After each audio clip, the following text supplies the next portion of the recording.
Hello guys, welcome to a channel singles ಸೂತ್ರ. So ಇವತ್ತು ನಾವು ನೋಡೋಕೆ ಹೋಗ್ತಿರೋ ಟಾಪಿಕ್ ಬಂದು ಒಂದು ಸ್ವಲ್ಪ ಡಿಫ್ರೆಂಟ್ ಆಗಿರೋದು.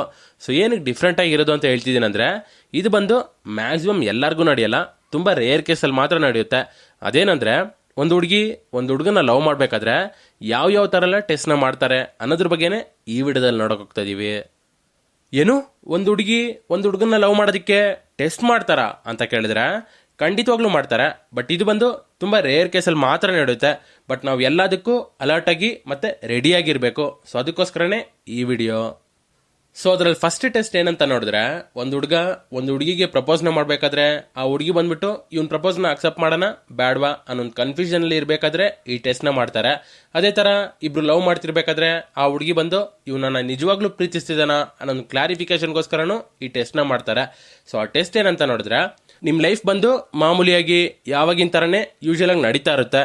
ಸೊ ನೀವು ಹಂಗೆ ದಾರಿಯಲ್ಲಿ ನಡ್ಕೊಂಡು ಹೋಗ್ತಿರ್ಬೇಕಾದ್ರೆ ಒಂದು ಸುಂದರವಾದ ಹುಡುಗಿ ಸಂಬಂಧನೇ ಇಲ್ಲದೆ ನಿಮ್ಮನ್ನ ನೋಡಿ ನಗ್ತಾರೆ. ಸೊ ಅವಾಗ ನೀವು ಏನಕ್ಕೆ ಈ ಹುಡುಗಿ ಲೂಸ್ ಥರ ನಮ್ಮನ್ನ ನಗ್ತಿದ್ದಾಳೆ ಅಂತ ಅನ್ಕೊಂಡು ನೀವು ಹಂಗೆ ಹೋಗ್ಬಿಡ್ತೀರಾ.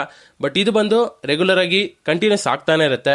ಸೊ ಅವ್ರು ನಿಮ್ಮನ್ನ ಎಲ್ಲಾದ್ರೂ ನೋಡ್ಬೇಕಾದ್ರೆ ಕೈ ತೋರಿಸೋದು, ನಗೋದು, ಸೊ ಈ ಥರ ಎಲ್ಲಾನು ಮಾಡ್ತಿರ್ತಾರೆ. ಸೊ ಅವಾಗ ನೀವು ಆ ಕನ್ಫ್ಯೂಷನಲ್ಲೇ ಯಾಕೆ ಈ ಹುಡುಗಿ ಈ ಥರ ವಿಚಿತ್ರವಾಗಿ ಆಡ್ತಿದ್ದಾಳೆ ಅಂತ ಅನ್ಕೊಂಡು ಹೋಗ್ಬಿಡ್ತೀರಾ.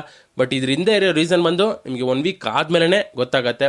ಸೊ ನೀವು ಲವ್ ಮಾಡ್ತಿರೋ ಹುಡುಗಿನೇ ನಿಮ್ಮ ಹತ್ರ ಬಂದು, ಸಾರಿ ಕಣ್ಣು, ನನ್ನ ಕ್ಷಮಿಸ್ಬಿಡು, ನಿನ್ನ ಲವ್ ಏನಂತ ನನಗೆ ಇವಾಗ ಅರ್ಥ ಆಯಿತು, ನಿನ್ನ ಲವ್ನ ಟೆಸ್ಟ್ ಮಾಡೋದಕ್ಕೇನೆ ನಾನು ಈ ಥರ ಎಲ್ಲ ಮಾಡಿದೆ ಅಂತ ನಿಮಗೆ ಹೇಳ್ತಾರೆ. ನಾವು ಇದೇ ಟೆಸ್ಟ್ ಇನ್ನೊಂದು ಥರ ನಡೆಯುತ್ತೆ. ಅದು ಹೆಂಗಂದ್ರೆ, ಸಂಬಂಧನೇ ಇಲ್ಲದೆ ಒಂದು ನಂಬರಿಂದ ಒಂದು ಹುಡುಗಿ ಕಾಲ್ ಮಾಡಿ ಅದು ರಾಂಗ್ ನಂಬರ್ ಅಂತ ಹೇಳಿದ್ರು ಪರವಾಗಿಲ್ಲ, ನಾವು ಫ್ರೆಂಡ್ಸ್ ಆಗಿ ಮಾತಾಡೋಣ, ಸೊ ಈ ಥರ ಎಲ್ಲ ಹೇಳ್ತಾರೆ. ಅದೇ ಥರ ವಾಟ್ಸಪ್ಪಲ್ಲಿ ಅನ್ನೋ ನಂಬರಿಂದ ಮೆಸೇಜ್ ಬರುತ್ತೆ. ಸೊ ಅದು ರಾಂಗ್ ನಂಬರ್ ಅಂತ ಹೇಳಿದ್ರು ಇಟ್ಸ್ ಓಕೆ ಬ್ರೋ, ನಾವು ಫ್ರೆಂಡ್ಸ್ ಆಗಿ ಮಾತಾಡೋಣ, ಸೊ ಈ ಥರ ಎಲ್ಲ ಹೇಳ್ತಾರೆ. ಸೊ ನೀವು ಈ ಥರ ಸಿಚುವೇಶನ್ನ ಫೇಸ್ ಮಾಡ್ತಿದ್ರೆ ನಿಮ್ಗೆ ಅಲ್ಲೇ ಗೊತ್ತಾಗಬೇಕು ನಿಮ್ಮ ಲವರ್ ಬಂದು ನಿಮ್ಮನ್ನ ಟೆಸ್ಟ್ ಮಾಡ್ತಿದ್ದಾರೆ ಅಂತ. ಸೊ ನೀವು ಅಲ್ಲೇನು ಮಾಡಬೇಕು ಅಂತ ಹೇಳಿದ್ರೆ, ಆ ಕಾನ್ವರ್ಸೇಷನ್ನ ಬಂದು ಅಲ್ಲಿಗೆ ಎಂಡ್ ಮಾಡಿಬಿಡ್ಬೇಕು. ಅದನ್ನ ಬಿಟ್ಟು ನೀವು ಆ ಹುಡುಗಿ ಹತ್ರ ಮಾತಾಡಬೇಕು ಅನ್ನೋ ಒಂದು ಆಸೆಯಲ್ಲಿದ್ದರೆ ನಿಮ್ಮ ಲವ್ವರು ನಿಮ್ಮನ್ನ ಬಿಟ್ಟೋಗ್ತಾರೆ. ಅಟ್ ದ ಸೇಮ್ ಟೈಮ್ ಈ ಟೆಸ್ಟ್ಗಂತ ಬಂದಿರೋ ಈ ಎಕ್ಸಾಂಪಲ್ ಹುಡುಗಿ ಕೂಡ ನಿಮ್ಮನ್ನ ಬಿಟ್ಟೋಗ್ತಾರೆ. ಮತ್ತೆ ಬೇರೆ ಯಾವ ಥರ ಎಲ್ಲ ಟೆಸ್ಟ್ ಬರುತ್ತೆ ಅಂತ ಕೇಳಿದ್ರೆ, ಇದು ಬಂದು ಕಮಿಟೆಡ್ ಬಾಯ್ಸಿಗೆ ಬರುತ್ತೆ.